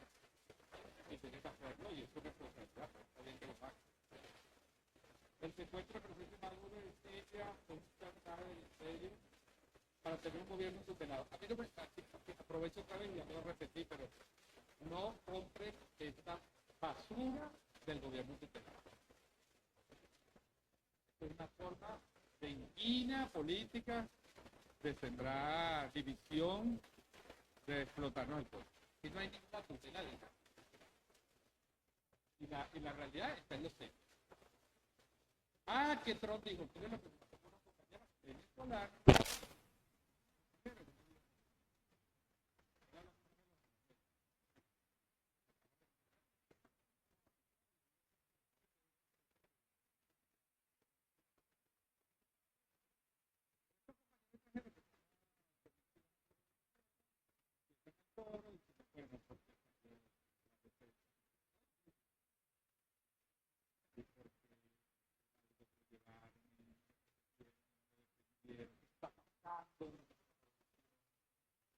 Toda la basura que esté en 5 minutos de las mentiras de la... Pero lo que están diciendo es que terminamos. ¿Y por qué Trump dice que le escucha? Si Trump lo dice, entonces ya, no estaba tan arrecho. Entonces yo le digo, mira, ¿tú crees que cuando Trump habla de Rusia dice la verdad? No, claro, Rusia lo ha demostrado. ¿Y tú crees que cuando ataca a China dice, no, porque China lo ha demostrado? Y cuando habla de Gaza, no, está mintiendo, es un genocidio. ¿Y por qué uno sí le cree cuando habla de Venezuela? O sea, Trump dice siempre, pero cuando habla de Venezuela, Trump, ahí hay algo raro. El tipo no tiene credibilidad, salvo cuando dice que esto no es basura política, esto es forma de monta la agenda política, crea divisiones, exactamente lo que tiene. La duda, la división, que si el gobierno ha tutelado. Yo digo más bien, le dije a la...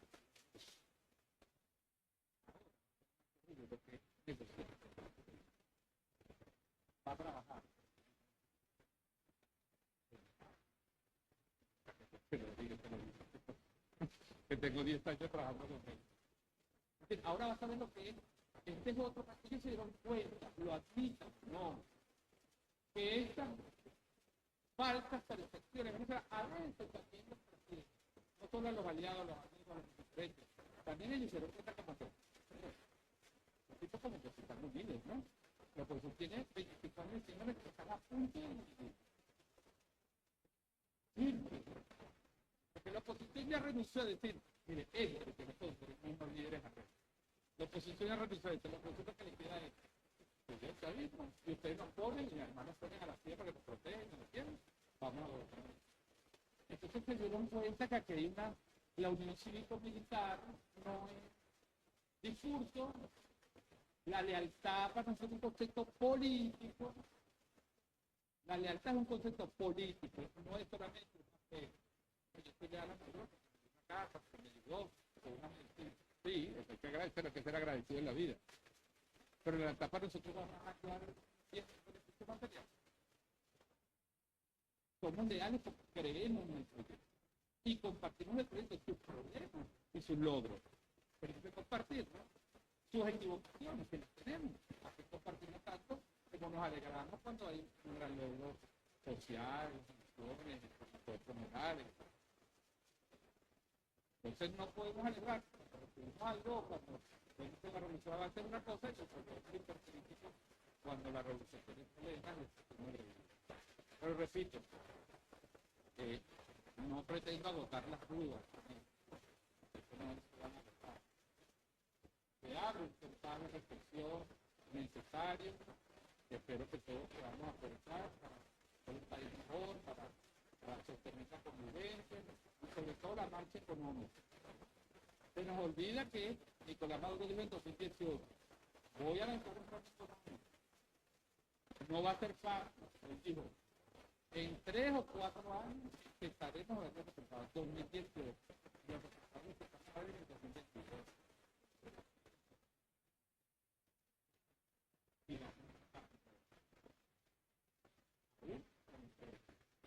Y eso es lo que hacemos. Como simbolista, ahora es sencillo, y diciendo lo que dijo Carlos. Unidad, lucha, batalla y victoria. No se consiguen. Gracias.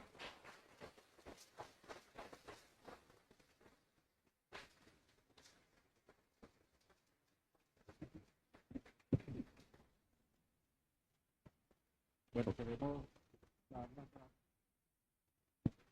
queremos dar las gracias al viceministro William Castillo por estas reflexiones que compartió con nosotros bueno, no solamente reflexiones, sino también recomendaciones. Me gustaría agregar un par de cosas solamente a lo que ya decía en la línea de las últimas, sí, eso, reflexión y recomendación que decía.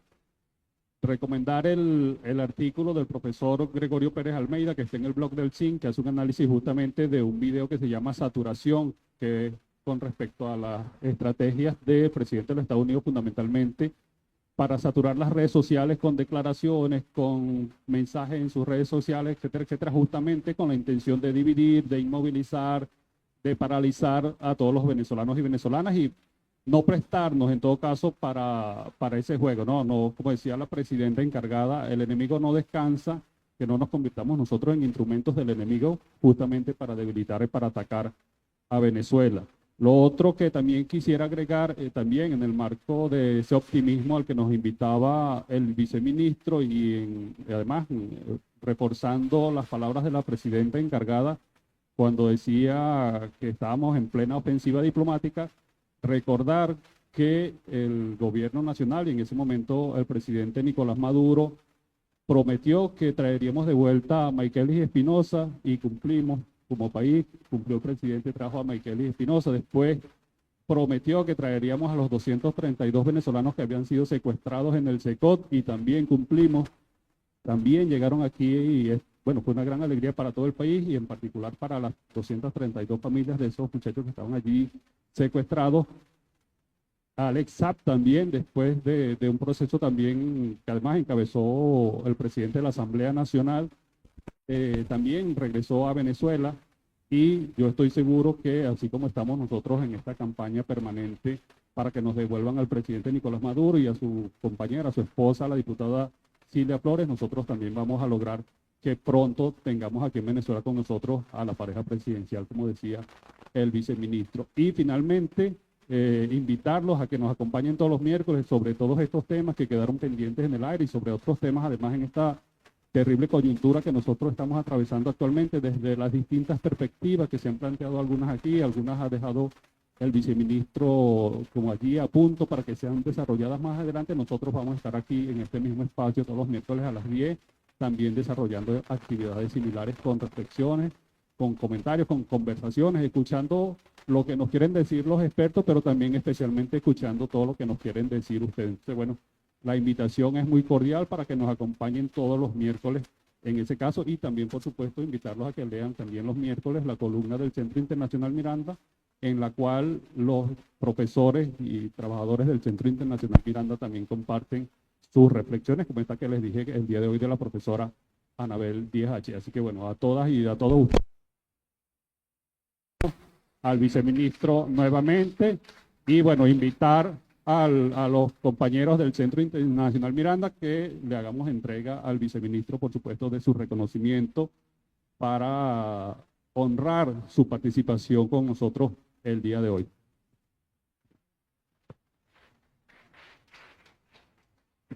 Invitamos también, vamos a aprovechar, invitamos a la presidenta de la Misión Sucre que está con nosotros aquí, profesora Nacari Lugo, por favor. Y la profesora Judith también, por favor.